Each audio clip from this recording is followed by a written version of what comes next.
Welcome to Good Goodbyes, the Funeral Facts podcast. We are really glad you found us. In this podcast, me, Simon, a funeral director, And me, Tina, I'm an independent celebrant. are going to discuss all things funeral in an informal space to demystify what happens when we say goodbye. Based on your questions and queries, Si and myself are two industry professionals that are going to chat through the hows, whats, and wherefores. We actively work in the funeral industry in Devon in the UK. So, we hope you enjoy the episode ahead. Welcome to Good Goodbyes.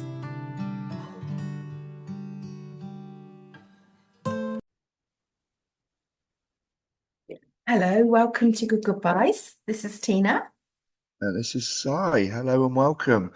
This one's going to be fun, and fun is in the title. This is funerals. That's right. They're getting So this. it's funerals. Yeah, they're getting this name, funerals. And this is when you have a celebration of your life, a bit of a party before you die. And if you know you're dying sooner than you thought you were going to. So the biggest example side that I know of this, and I don't know if you saw an amazing documentary on the BBC recently, I'll pop the link in the notes for people, called Living Every Second, the Kris Hallenga story. Yes. Yeah. Yeah, but this was the whole of this lady's story, this young woman who launched and is the founder of the Copperfield charity to make young women more aware of breast cancer. But she very sadly got her breast cancer in her early 20s and just had an amazing life, really, putting this charity together, fearless in the way that she worked with celebrities. And so when she came to the point where treatments were no longer an option, she decided to have this massive event that she called a funeral. And she had it in Truro Cathedral, which is down our way in Cornwall. Yeah. She had Dawn French as the Vicar of Dibley, did a short address. There was glitter balls, um, Fern was there, who does her own podcast, doesn't she? I'm trying to think of her surname. And just this incredible event with dancing and music. And she loved her cat. And so she ordered hundreds of these toy cats from IKEA. Other shops are available, I'm sure. And she handed these out to all the people who were there. And as it was filmed and people went round, they were saying, we can tell her how we love her now. And this is amazing. So I know they had a small family event after her death, which I think came at least 6 months, a year after this event. But, this has been the most prominent version of this that I've ever heard of. Have you ever come across any, Si? Um, Not sort of pre-need, as we would call it. No, not at all. And I think the idea and the concept of it is absolutely fantastic. And I've been reading about the kind of Kris Hallenga story and the funeral idea, because some of the things she incorporated, like her own coffin was there Mm. for people to write messages on, and like for some people that would be really, really like quite heavy Yeah. to do things like that. But she went about it in such a fun way, such a positive way. Um, and I bet there was a huge amount of comfort she took from it. Yeah.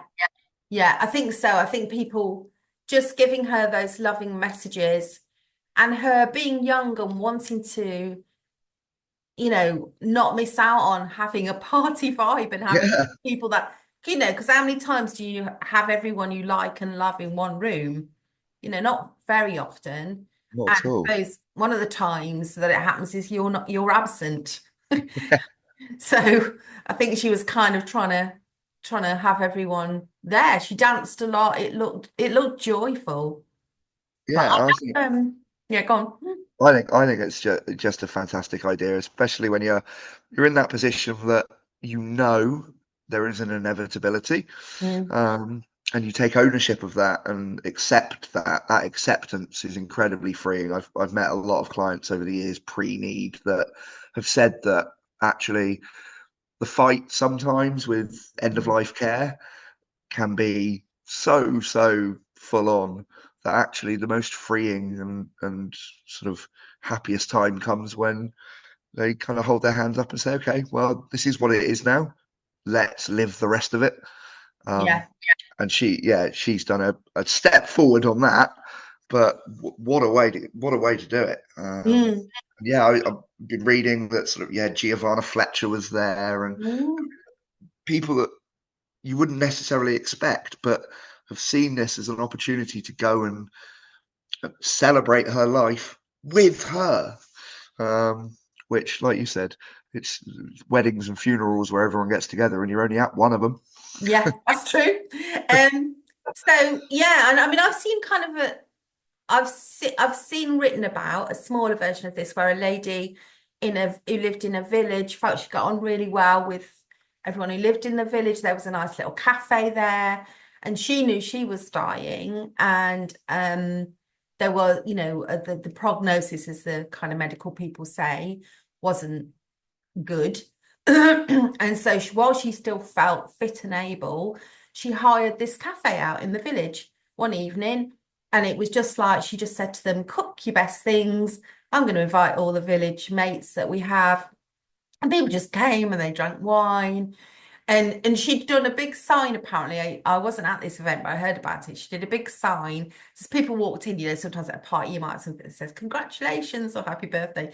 She wrote a big sign and it said, don't be awkward. So, Don't be awkward. Fantastic. and she just said to people, like, honestly, I don't want I don't want people trooping in and out of my house at the very end. I just want peace at that time and family. And she said, but you lot, I will miss you. And I just want to have like a last get together. So I think Yeah. once they got over the awkward, they actually had a nice little evening and a nice little party I bet. with wine and bistro food. So I've heard about that. So, I Yeah. mean, for most of us, we won't have dawn French at our do, will we? But I think there are kind of No. Which different is a shame. versions. It's a real shame. I absolutely wish she just did that on tour. God, that would be so good, wouldn't it? Yeah, she'd be brilliant.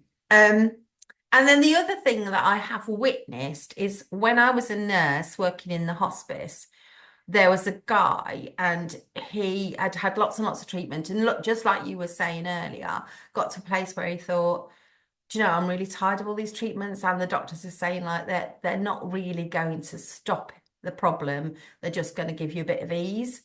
And Yeah. so he said he was in his late 30s. He said, look, I just want to have the family round and just have like a bit of a what we would do at Christmas, but do it now because it wasn't that time of year. Yeah. And I went around to give him some treatment. So on that particular day, he felt good. And there was like a games board out. He had Monopoly on the table, and his bed was in the same room. And all of these, drinks were out, and a buffet was being put together. I said, oh, this looks good. I said, I might stay. He said, oh, we're mad on Monopoly in this house. He said, we're obsessed with Monopoly.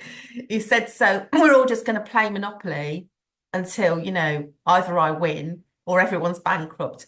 And I think that was his version of that, of having kind of an event of some sort. So Yeah. sometimes they get given names like living funerals and funerals and what have Yeah. you. But I suppose it could be anything really. Yeah, absolutely. A little trick from Monopoly: don't ever buy hotels, just buy houses because there's only 36 houses. So once they're gone, and no one else can do anything. Gosh, I've never heard that before. Yeah, if you put the houses back in the box, other people can use them. Don't put them back in the box. Oh, you see, I always buy all the utilities if I can. Yeah, You see, because they add up as you go around the board. Yeah. absolutely. Are Yeah, yeah. you a Monopoly winner then? So, Yeah, I do pretty well with Monopoly, but yeah, it's a bit of a funny one in this house because we've got two teenagers who think they're all clever and they rush out the gate and buy everything. And yeah, the wife and I kind of play the long game and just pick them off bit by bit by bit. They get really fed up, and it's just yeah. Jenna and I won. The wisdom. Yeah, So, I hope you've kind of enjoyed this episode, really. Just a chance to talk about how you might plan for, something that you're involved in. And maybe in a future episode, Sign, I'll talk about how you plan things that you're not going to be kind of there to enjoy. Yeah, Because and that's we've done a an lot of that, option. haven't we? Mm. We've sat with clients, even together, and kind of made those plans with them in the room. And I think being involved in your end of life, and whether you're there or whether you're kind of at the front, I think it's about being present and knowing what you want and letting everybody else know what you want. And if you get to enjoy it as well, all the better, I think, actually. Yeah, sounds good. So maybe, as I say, in a future episode, we'll cover that in a bit more detail, planning for the ones you're not going to attend. But Yeah. thank you for listening to us. Yeah, thanks for joining us. Tina will leave some notes so you can sort of get some links and go and have a look at what we've been talking about today. Any questions, as always, ask us on the socials and we'll catch you at the next one. See you later. You've been listening to Good Goodbyes, the Funeral Facts podcast. Please do like, subscribe, comment, and share. Drop any questions on our social media, on Instagram, or in the text option in the show notes. Si and I are qualified professionals, but we always advise our clients to seek any additional support from medical practitioners if they need to. And we hope you enjoyed this episode. Stay well and be kind to one another.